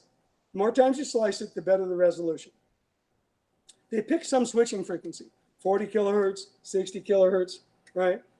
Well, your switching fundamental for the switching amplifier, of course, you can't play above it, right? You got, there's other problems inherently though. And when you look at a 500 watt class D amplifier or 200 watt class D amplifier, look at it at 10 volts out. Look at it where you're listening to the high end, and then zoom in on the sine wave. You can see the whole switching fundamental, furry, it's in there. And by the way, look at the THD. It's like 7%, 5% THD. I mean, and if Richard, I'm sorry, I mean, Tony, I listened to Tony, he's in California now with us. Tony Gilmore, he's got incredible ears, by the way. And he's a good, really, really good designer. And you have to work out like he does to carry his boom boxes around, but I'm just kidding. But he gets it. As a matter of fact, I think he made a bold statement and goes, I'll take Richard Clark's money anytime. One of the problems that a lot of people get into when they're A-Bing amplifiers, I A-B American, this you're probably going to ask me, why Rico connectors? Why 8-gauge or 6-gauge or 4-gauge speaker wire? When you're listening to an amplifier, you're not listening to the amplifier completely. You're listening to the parasitics, everything between the amplifier and the speaker. And then, of course, you get to hear the speaker. But anything you do in the middle, for an example, if you put a switcher in the middle, you literally just handicap the best amplifier. I have six layer boards, and I do some exotic sensing and loop correction so that I don't really have a damping factor on my platform one. I can run full power at 4 ohms, pull the output speaker lead off of it. It drops 5 millivolts. It drops. It's backwards. Technically, it's back. I don't have a damping factor. But the second I throw a switcher in there, I got 30 milliohms, 50 milliohms. Now I have the equivalent damping factor of 500 to 1, where the lower performing amplifier might have been 500 to 1 to begin with. So he goes to 250 or 300 to 1. You start handicapping the incredible performance of good amplifiers. Well, Tony gets this, absolutely gets it. And to listen to some of these guys, I've got to be good friends with a gentleman named David Stevens in Louisville. Hey, Dave. Dave is the most passionate Fruit Loop in the world about audio. I love him to death, and he'll get upset about somebody having the wrong opinion. And that's great. But on one of their car audio forums, some guy goes, oh yeah, the switcher doesn't make any difference. Well, that guy obviously has never listened to an incredible amplifier with incredible interconnect and a good set of speakers in the right environment. And if you've never heard it, yeah, it doesn't make any difference. Well, I'm so glad that we have you on here to tell, because as you know, me and Big D, we're kind of big dummies, so we can't explain eloquently because we don't know. So it was just as fun for me to learn all this stuff from you as everybody else watching. Yeah, by the way, the funny thing on Facebook the other day, I saw some guy goes, why 8-gauge speaker wire on a 50 watt channel amplifier? Well, in the case of our ECCA, well, yeah, because it'll do 30 amps of speaker current, but it's the interconnect, and we looked at amplifier interconnect when I did this, and I don't care if I take a look at this, here's a JL piece, right? Very elegant design. They're 500.1 or something like that. And, their terminals are hidden real pretty in here. And, that's beautiful. But buying that connector in the U.S., nobody builds anything like that. Tooling it in the U.S., it's virtually impossible without spending so much money that you can't buy it. So go ahead. I'm sorry. That's where the Wico connectors came in. It's a robust connection. They're good for 100 amps per connector before they degrade. Anybody can buy them. You can go to 3 different distributors and buy one. So and by the way, they're going to be around for the next 20 years. It's not going to be like the PPI connector, that flat connector that, by the way, I found. And we'll have them available soon. Just to help everybody out. In fact, I'll probably take an interface in with, and I'm drawing a blank. One guy was making them.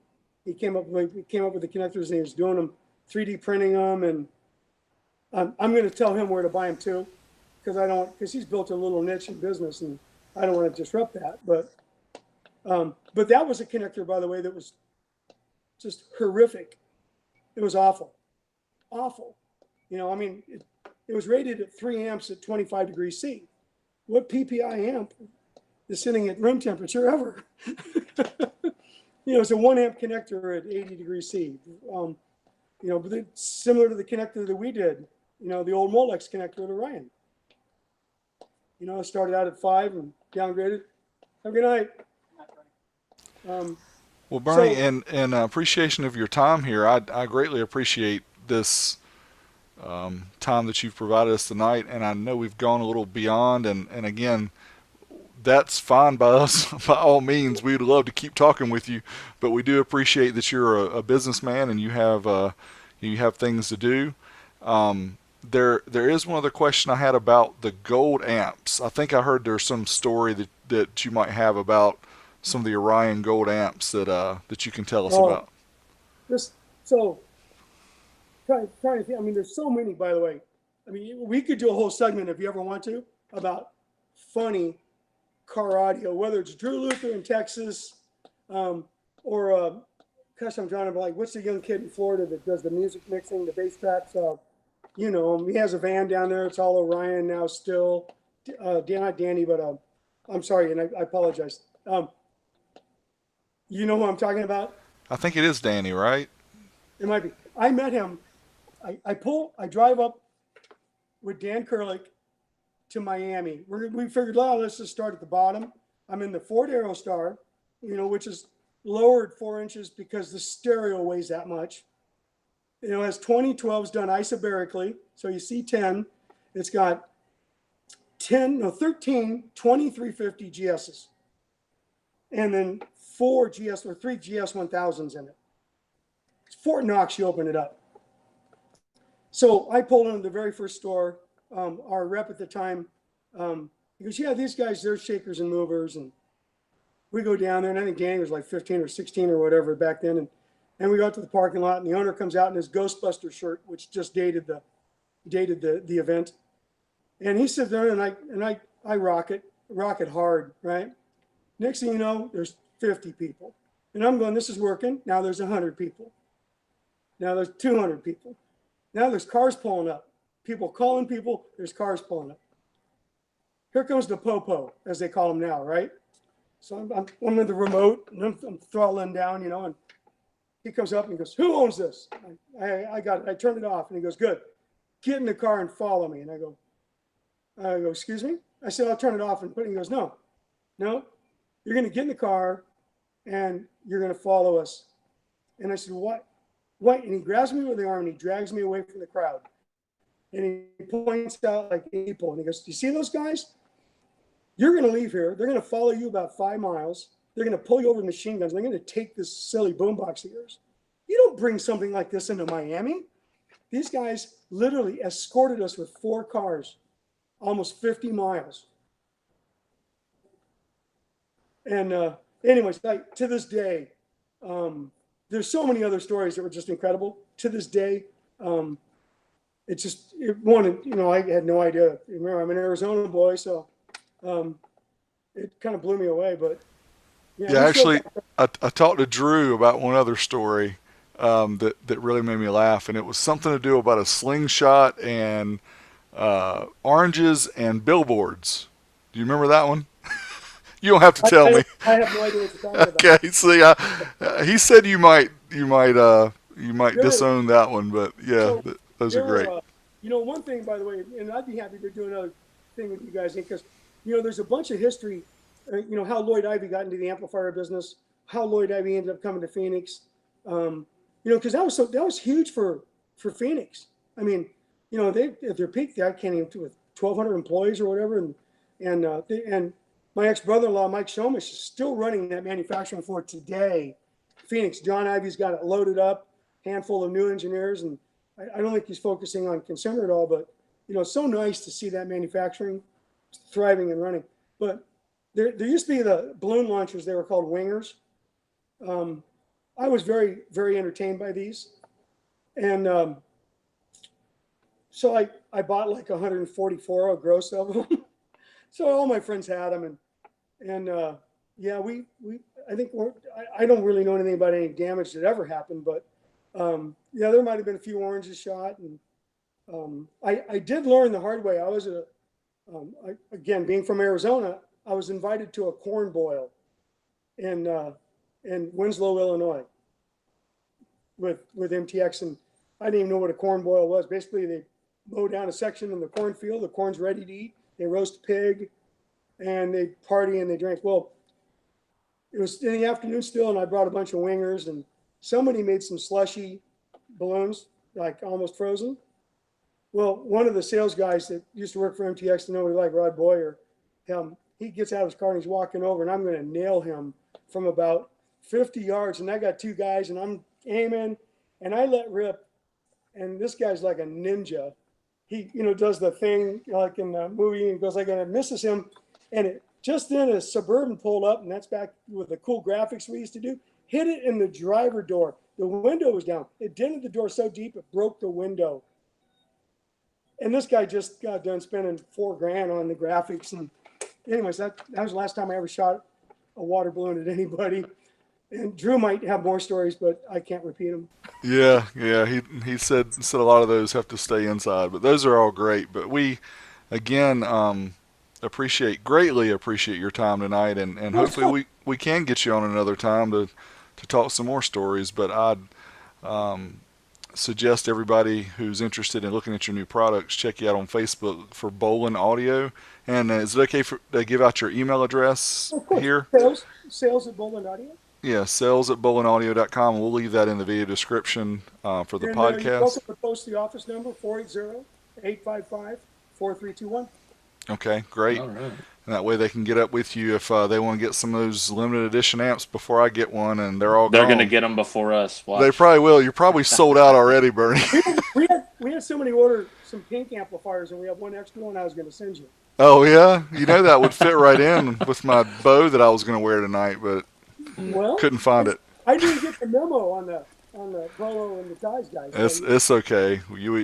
This is out of respect to the knowledge that we have gained tonight. So, well, I hope if nothing else, the history on how Precision Power got started, how PPI got going, the success people, because there were some key names in it.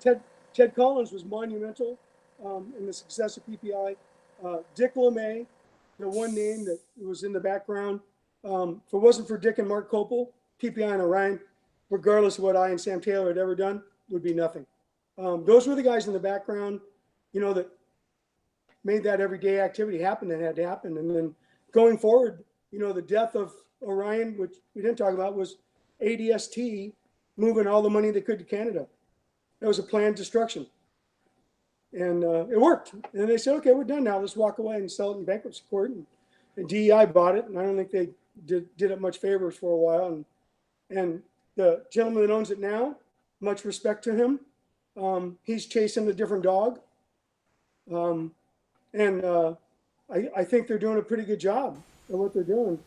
Yeah. I hear good things, and that excites me. Yeah, they've definitely put a different spin on Orion, but for sure Orion is big in the SPL game now. So yeah, I would love to get with Orion again and do another amplifier line for them. I think if they just dove with a couple 3-piece Orion SQ line by me, they would kill, because all of the old junkies, Orion junkies, would just be right there again. And it doesn't really matter to me. We've got lots going on at Boland Engineering still. So. Well, very good. Again, thank you for your time. We'll put all the links below so that everybody can contact you. Rob and I can be found at 12V Talk. That's on youtube.com/12V Talk. You can also send us an email, 12vtalk@gmail.com. Rob, did you want to say anything else before we end the podcast segment here?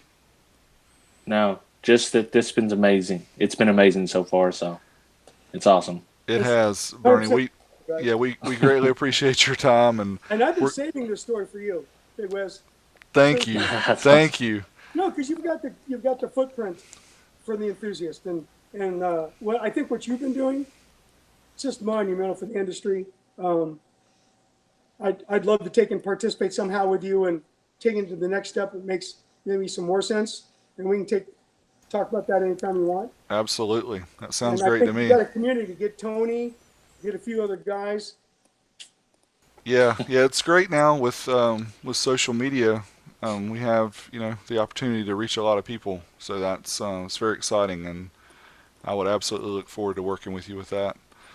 So we're gonna sign the podcast off here, and those who are watching live, Rob and I will stick around and answer questions. Bernie can stick around if he wants to. I know it's getting late past dinner time, but if you're listening to the podcast, make sure that you go to youtube.com/12etalk and check out the video version, because we showed pictures along the way and had some real interesting things to show on the screen. So until next time, we're out of here. All right. Wow. That was awesome. That was so cool, Bernie. Thank you so much. My pleasure, man. It's going to stir up everything, because we just, all of the stories of this and that guy did this and got down. Oh, you've broken a lot of internet myths now. I don't know what we're going to do. And it's on wax now, so everyone knows the truth. Like Rob said, we'll be able to point to the exact, when you send a YouTube link, you can actually put a time stamp in there. Sure. So when you answer a question now, you can just send that, and it goes straight to the part where you talk about it. So straight from the horse's mouth. I love it. So we were going to just scroll through the comments. We did have close to 100 people watching it live, and we still got 84 on right now. That's and awesome. Just going to scroll through just to see if we had any specific questions. And again, live audio wise or video too? Stuff. We're still live audio and video, so they're able to see you. They're able to see me. Whoever's talking pops up to the front. I appreciate everybody coming to take a listen. Yeah, absolutely. And like I said before, if you need to bug out and we don't want to hold you any longer, then you need to be around. So we'll just scroll through real quick and see if there's any. Wow, there's a lot. Let's see. Could you please answer the 425 with no RCA inputs when it first came out? The one I have only has 2 DIN connections, and I think it's just two 225s in one chassis. I have to know. So the reason, and I addressed it actually earlier when we talked about it, is there's the same width as the Orion extrusion. There's not enough room for the RCAs. So we sold crossovers that needed DIN power at the time. So we threw 2 DIN connectors in.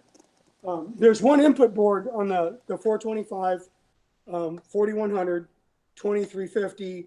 In the case of the 425, it does gain. In the case of the 2350, it's basically an internal bridging module. And he's correct. It's 2 225s mated together. In the beginning, they're just bolted in the same heatsink. And then we joined the boards and sanded it up a little bit. But it was just a problem that I have even to this day with the LE heatsink. It's not wide enough. We didn't want to do the plastic RCAs that everybody was starting to use, because I just saw that as a disaster, which, biggest failure in car audio amplifiers, hooking the power backwards, and the RCA groundbreaking. So I don't see it asked on here, but I wanted to ask you on the way too. But would you consider, since you have everything designed, would you consider having an overseas manufacturer make and assemble and everything to save you some money, or is that just completely out of the question? There's several models that we're looking at. No, I don't.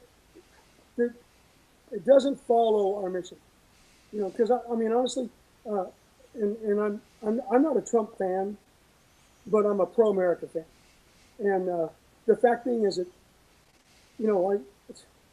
it's so astonishing to see how poorly America's been ran, and now to see it, we got the lowest in how many years unemployment numbers, and honestly, they're making it expensive to bring stuff in from Asia.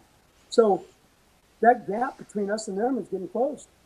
And I think in 5 years, we'll have the talent pool back up where it should be, because it's pathetic here now. So we're going to do some stuff with our lighting. When you're trying to build something that has a fraction of 1% return ratio, and you're not doing it all in your own building, it's really tough. So you can do modules of it or something, but we don't have a footprint yet to do that. Okay. I was just scrolling through here to see if there was any other guys. If you have any questions, go ahead and type them because there's so many comments here. It's hard for me to. Ken says Bernie should be on 4 times a year minimum. So definitely some good feedback. I agree with that. We're going to do a weekly podcast. 15. Broke up a little bit. Say that again. You're going to do a weekly podcast? What? You broke up. A weekly podcast. It's going to be like Weekend at Bernie's. Oh, awesome. But it's nothing to do with my products. It's going to just be car audio challenges, in my opinion. Awesome. And we get, I mentioned it on Facebook, and we've had 380 some odd personal messages about it already. So. Great. We're looking forward to that. Absolutely. Oh, yeah. I'm always looking for audio stuff to add in my podcast feed. I mean, that's part of the reason why we started this.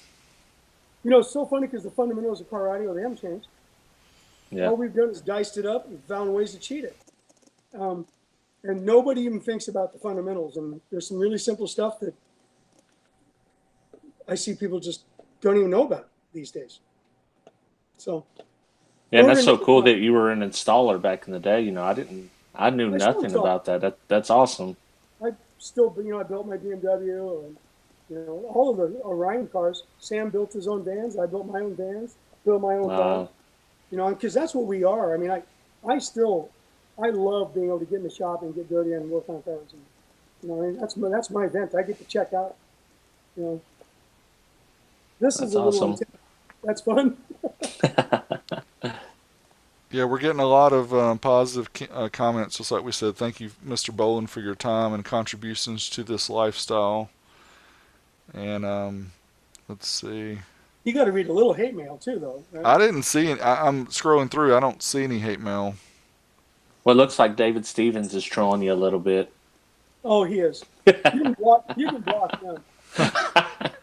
Let's see. Hit the thumbs up, please, please. Brilliant episode. Much respect, Bernie. Thank you, Bernie. Yeah, just lots of really lots of good comments here. And by the way, the story available only through you guys. Yeah, that's awesome. And there's so many more details, by the way. I know. I could tell that you were holding back. That you could have gone on, and Rob and I know could have gone right along with you because we just eat it up. That's why we just stayed back. We try to stay out of the way. Like, let Bernie tell the story. We're listening. So by the way, the T-shirt behind you, BigDWiz, if it's too loud, you're too old. I got to thank Sam Taylor for that.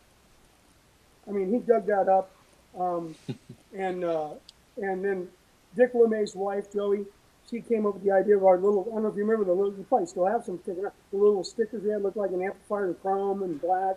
Yes. It's too loud, you're too old. Yep. Those guys, we were really blessed, in the peak of Orion because we had a really thorough team to execute. We got along like brothers and sisters, which means we fought all the time. But we had some really, really great talent, and it was lucky for us back then. So. Yeah, well, Rob and I were kind of on a mission to, bring back, obviously, people like you and other people to, since we now have the medium where we can put things out there that can stay. Like, there's all these stories that people tell each other, but for it to be out there and not just the stories, but like the history and things that we may read differently. Like on the Rockford Fosgate page, it says, it was named after Rockford Drive or whatever. And then the story, that's what is on their webpage. And then to hear what you say, and it's like, you were there when it happened, how much more close can you get to the answer than that? And just to show that even going to that level where they're supposedly, have their own history and they don't even have it right. Oh, by the way, I don't think that there's anybody left in Rockford that has any idea of the background. You You're know, probably right. Yeah. by the way, Rockford was successful because of one engineer, John France. Yeah. And we lost John France, I think, in '85 or something like that. And John, and by the way, there's another amplifier company that exists because one of Jim Fosgate's, Jim mentored John Fairchild, True Audio. Oh yeah. John Yeah. was the one that did the original design. If it wasn't for John, that company would be nothing. And that guy had take my passion on steroids. and John, God, he was incredible. He's a guy that would, he'd build an output section and he'd put it in a boombox that, like for one of 20 Gilmores, and he'd be at the beach dragging the car battery so he could play it longer and harder. This guy was extreme. And he got it. He was all about SOA, and he knew, no, you can't have that much feedback there. He got it. Yeah. And there's not many of us around anymore. Right. Well, we've requested an interview with somebody that you mentioned earlier, and we were told that he didn't do these interviews anymore. But I'm hoping we can send this to him. He sees you talk to us, and maybe we can get him on as well.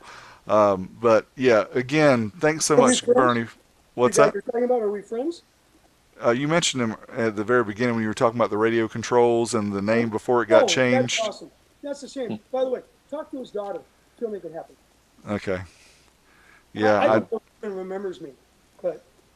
Yeah, I think about the Carolyn Hall Youngs and other people that we've missed also, and not had a chance to bring forward with this medium to get her stories, and it just really. I just really want to, get everything out there that we can. And so, real quick, who was the first American-made car audio amplifier? The first American-made car audio amplifier. Yeah.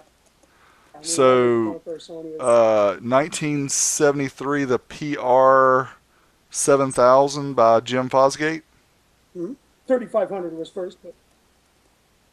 Yeah, the 3500 was the son of the Punch. That one first, yeah. But that was, Audio Mobile was around before him.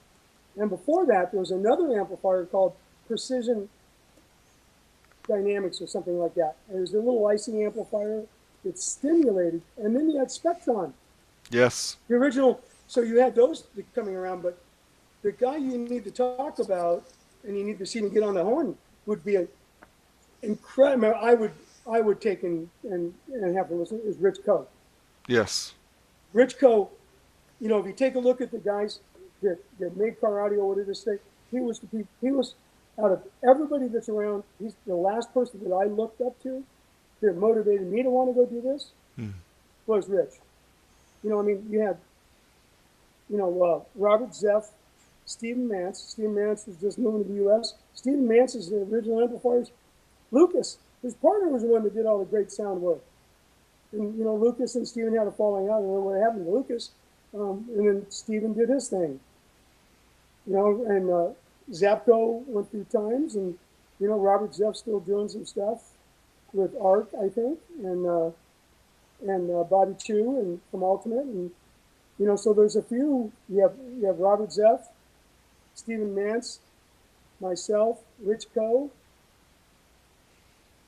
I don't really, Bruce McMillan, he came in late. I bowed to Bruce, by the way. I bowed to Bruce McMillan at JL. Incredible designer. Pleitz from John Pleitz, I think I'm pronouncing his name right, from MTX. Yep. Been around. But from the beginning, most of us are dead. Yeah, well, that's what we're trying to, get those information out there. So, Rob, do you have anything else, or Bernie, go ahead. I'm going to give you guys one more trivia. Sure. Who did the very first high current amplifier? You're going to go Orion, but you're going to laugh when I tell you who. I actually have no clue. I was going to say Orion, but go ahead. Rich Coe and team did an amplifier line for K40, 0.2 ohm speakers, and that was, I believe, was leveraged by Bose. And that's what stimulated those low impedance drivers for all the Delco stuff. Wow, the K40. Wow. Do you remember what year approximately? I've got guides all the way back to like 75. It was 77, something like that. Okay, I'll look it up. The K40, Anyways. huh? So the ones that did the radar detectors. Yeah. Well, in Rick's co-design, I'm pretty confident that it was 100% Rich and team. But no, and this is where there's a little chunk, and I don't think Rich even understood what he stimulated. To me, that always made sense. I kind of did it on my Fiat amplifier, but I mean, I had a foreign driver. I couldn't build my own driver. Right. But K40 had their little, and I don't know if it's successful, and I don't think I ever installed one. At that time I was an installer at 21st Century Sound in Phoenix, Arizona, working for Jimmy and Bobby Billiak, installing, junk. Hey, the first of the Alpine stuff, Reese Haggett. It's a shame Reese isn't around still. Reese was a valuable piece of knowledge. Reese and Rich made Alpine. If it wasn't for them, Alpine wouldn't be where they're at. Wow. Quoting the famous, Reese Haggett, they put the sizzle on the steak. So. I'm really ashamed I didn't get that high current. Matter of fact, I got to show you guys here. Pay no attention to the crossfire, but you see that license plate right there? I love it. That's from Orion, not Crossfire, and I missed that. I got the license plate and I didn't get the answer. That's great. Hey, by the way, one of the things you mentioned about how many amps that I own. Mm-hmm. So I've got, I don't know, hundreds of amps. I have no idea how many I have. But sad part is in 1985, I went to Bakersfield for the World Wheel car show and a car stereo contest, and I had every serial number one of every amplifier, the first of the gold amplifiers. I had about 30 or 40 amplifiers up in the attic, and somebody broke in the house, took them all. So Wow. lost all of the first.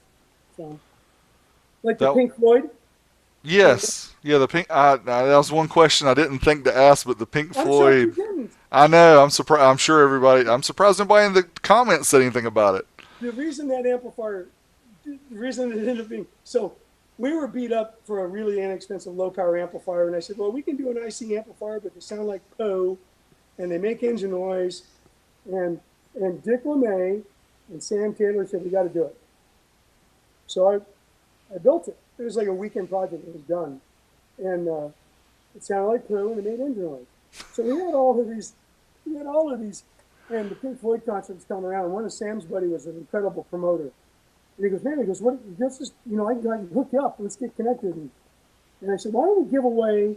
And there's a local station, rock station, 98 KUPD, and their main DJ at the time, somebody I grew up with. And so we just all got together and sung Kumbaya. And I said, we're going to give away 98 Orion, Pink Floyd amplifiers. We couldn't sell these things for $10.